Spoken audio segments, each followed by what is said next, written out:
आप एक गाय जितने शांत नहीं हो सकते, चाहे आप कितनी भी कोशिश कर लें। हाँ, हो सकते हैं क्या? नहीं हो सकते। शायद अगर आप आज उसे परोसा नहीं जा रहा, लेकिन वहां रेस्टोरेंट है, ढेर सारी पोंगल खा लीजिए, आप शांत हो जाएंगे। पता है दक्षिण के लोग इतने शांत क्यों होते हैं? आप बहुत सारी पोंगल खा लीजिए, एकदम शांत।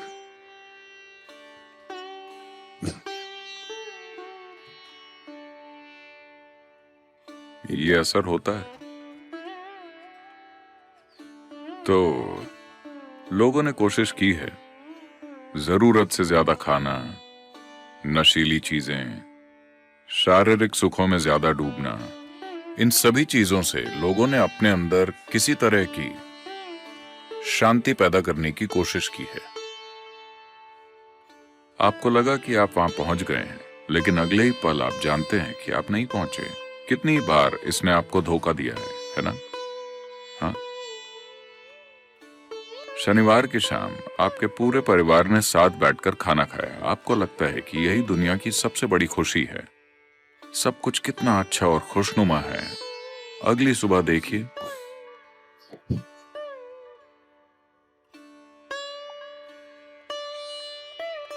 इसलिए नहीं कि आपके परिवार के साथ कुछ गड़बड़ है, बस इतना है कि आप एक सीमित चीज से एक असीमित आयाम बनाने की कोशिश कर रहे हैं। ये नहीं काम करने वाला। ये कभी काम नहीं करेगा। इसमें कुछ गलत नहीं है, बस ये काम नहीं करता। दुनिया में ऐसी बहुत सी महान चीजें हैं जो काम नहीं करती। मुझे उनमें कोई दिलचस्पी नहीं है। बस आपको महान चीजों में दिलचस्पी है? क्या आपको महान चीजों में दिलचस्पी है? मुझे नहीं है। मुझे सिर्फ उन चीजों में दिलचस्पी है जो काम करती हैं। कई सारी महान चीजें हैं। लोग दावा करते हैं कि महान चीजें मौजूद हैं, पर वो काम नहीं करती। उन्होंने किसी के लिए काम नहीं किया। वो महान है क्योंकि किसी ने ऐसा कहा है। वो महान चीजें हैं क्योंकि किसी इंसान को लगता है कि वो बहुत महान है और वो जो भी कहेगा वो महान ही होगा, पर वो काम नहीं करती। हमें ऐसी चीजें चाहिए जो काम करें। अगर आप अपने अनुभवों के सिलसिले को 100% खुद तय कर रहे हैं, आप करने लगे हैं, इन टांगों में कितना दर्द हो रहा है, पर फिर भी ये काम करने लगा है। अगर आप अभी अपने अनुभव की प्रकृति खुद तय कर रहे हैं, 100%, मान लीजिए कि ऐसा ही है। अगर ऐसा है तो क्या किसी को आपको बताना पड़ेगा कि प्लीज अच्छा अनुभव बनाइए? क्या किसी को बताना पड़ेगा? नहीं। तो कोई आपसे कहे प्यार में रहो, आनंद में रहो, ये बकवास है। आया ना? क्योंकि किसी और को बताने की जरूरत नहीं है कि खुश रहो। दिक्कत यह है कि आप अपने अनुभव की प्रकृति तय नहीं कर पा रहे हैं, है ना? हाँ, दिक्कत यह है कि आप अपने अनुभव की प्रकृति तय नहीं कर पा रहे हैं किसी भी कारण से। अगर आप अपने अनुभव की प्रकृति तय कर पाते तो किसी को बताना नहीं पड़ता कि आनंद में रहो, प्यार में रहो, खुश रहो वगैरह। ये सब जिंदगी की आधी अधूरी समझ से आ रहा है।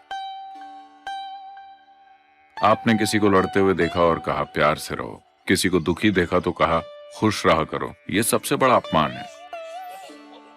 जब कोई इंसान बहुत दुखी हो, उससे जाकर कहना कि खुश रहा करो, इसको अपमान करने जैसा है ना? नहीं, पर ये सभी इस धरती की सबसे बड़ी शिक्षाएं हैं जो सदियों से चलती आ रही हैं। ये सभी वो महान चीजें हैं जिन्होंने कभी काम नहीं किया। So we are only seeing how to determine the nature of your experience. तो हम सिर्फ ये देख रहे हैं कि आपके अनुभव की प्रकृति कैसे तय की जाए। आपके अंदर जो चीज अनुभव पैदा करती है, अगर उस पर आप काबू कर लें, तो मुझे पूरा यकीन है कि आप इसे अपने लिए बहुत खुशनुमा बनाएंगे।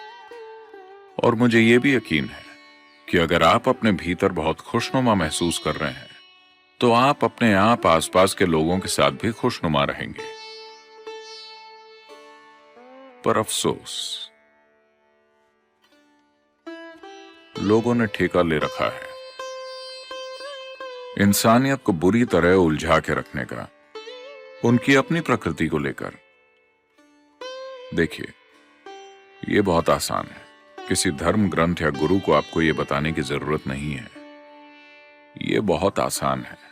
आपका अनुभव चाहे जो भी है, वो हो आपके भीतर ही रहा है। आपको ये बताने के लिए किसी महान योग या धर्म ग्रंथ या गुरु या स्वर्ग से गिरे किसी पत्थर की जरूरत नहीं है। अगर आपके अनुभव की प्रकृति, वो चाहे जो भी हो, चाहे वो डर हो, गुस्सा, प्यार, नफरत, परमानंद या दुख हो, सब कुछ आपके भीतर हो रहा है। इंसानों के लिए बहुत स्वाभाविक होगा इस पर गौर करना और ये देखना कि इसे सबसे मधुर अनुभव में कैसे बदला जाए, है ना? अगर आपने उनसे ये नहीं कहा होता कि भगवान तुमसे प्यार करते हैं वहां ऊपर से, अगर आपने प्यार को स्वर्ग एक्सपोर्ट न किया होता, तो काफी सारे इंसान बहुत प्यार करने वाले इंसान होते हैं। लेकिन अभी हमने इसे वहां एक्सपोर्ट कर दिया है। आपको उसे इंपोर्ट करना होगा। इंपोर्ट करने के लिए आपको परमिट चाहिए, और यहां दलाल मौजूद हैं जो आसानी से परमिट नहीं देते। वो आ नहीं रहा क्योंकि सारा प्यार स्वर्ग चला गया है। अब उसे वापस कैसे लाएं? यहां एक पादरी उसका परमिट लेकर खड़ा है। वो आपको ये नहीं देगा, वो आपको ये नहीं देगा। चाहे आप खुशी का अनुभव करना चाहें, चाहे आप प्यार का अनुभव करना चाहें, चाहे आप परमानंद का अनुभव करना चाहें, चाहे जो भी, इंसानों को मधुरता की जो भी अवस्थाएं पता हैं, वो उनके भीतर से ही पैदा हुई हैं। क्या ऐसा है? तो फिर कहीं से कोई परमिट लेने की कोई जरूरत नहीं है। आपको बस ये खोज के लिए तैयार रहना है कि ये क्या है, और आप इसे सबसे मधुर अवस्था में ले जा सकते हैं। इसलिए नहीं क्योंकि ये कोई खूबी है। प्यार कोई खूबी नहीं है। आनंद कोई खूबी नहीं है। खुशनुमा रहना कोई खूबी नहीं है। बस आपकी चाहत वैसा होने की है ना? ऐसा नहीं है कि अगर आप प्यार करते हैं तो आप स्वर्ग जाएंगे, या आप आनंद में हैं तो आप स्वर्ग जाएंगे। बस इतना है कि अगर आप प्यार और आनंद में हैं तो आपको स्वर्ग की जरूरत नहीं है। जिन लोगों ने खुद को नरक बना लिया है, वो स्वर्ग जाना चाहते हैं। जिन लोगों ने खुद को स्वर्ग बना लिया है, वो कहां जाना चाहेंगे? वो कहीं भी जाएं, उन्हें कोई फर्क नहीं पड़ता। तो ये बहुत जरूरी है। अगर आप पक्का करना चाहते हैं कि इससे निकलने वाली आवाज अच्छी है, इस उपकरण के बारे में आप जितना ज्यादा जानते हैं, आप उतनी बेहतर आवाज निकाल सकेंगे, है कि नहीं? कभी कभार गलती हो सकती है, वो अलग बात है। लेकिन आप इसके बारे में जितना ज्यादा जानते हैं, उतना बेहतर होगा। अगर आप एक साउंड इंजीनियर हैं, तो आप अच्छी आवाज निकालेंगे। तो अगर आप एक इनर इंजीनियर हैं, तो आप इसे वैसा बनाएंगे जैसा आप चाहते हैं। बस इसी की जरूरत है। इसके लिए और कुछ नहीं चाहिए।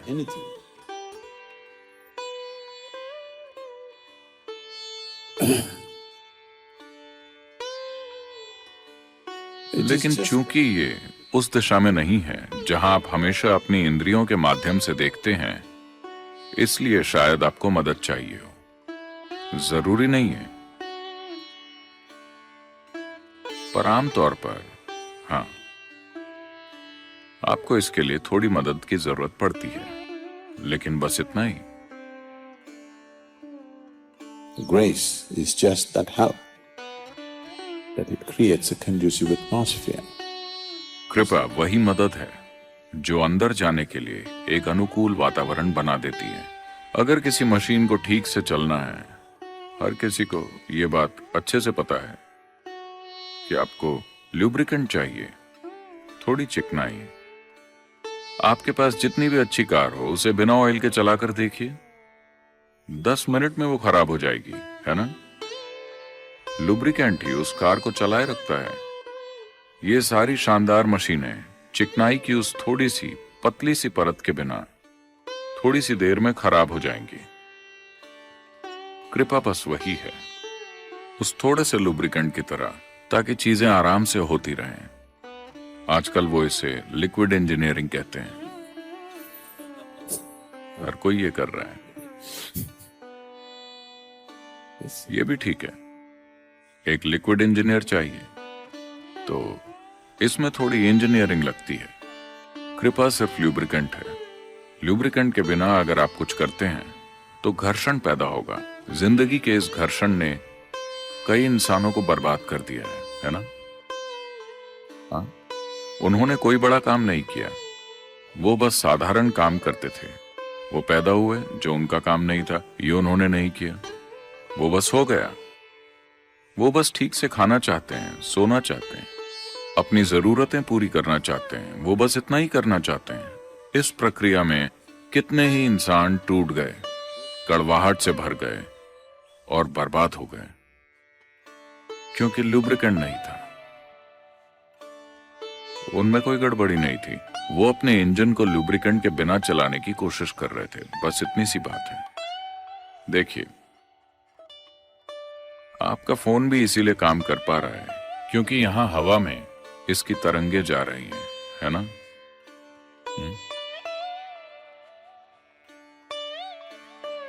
हम इसको डिस्टर्ब कर सकते हैं। आपने विज्ञापन देखे होंगे, हेलो हेलो हेलो हेलो, आपने देखे? फोन काम करना बंद कर देते हैं क्योंकि थोड़ा डिस्टर्बेंस है। यही हो रहा है इसके साथ भी। आपने जो कुछ भी देखा है उसके तुलना में ये कहीं ज्यादा जटिल यंत्र है। इसको आपके ध्यान की जरूरत है। अगर आप ध्यान देते हैं तो फल जरूर मिलेगा।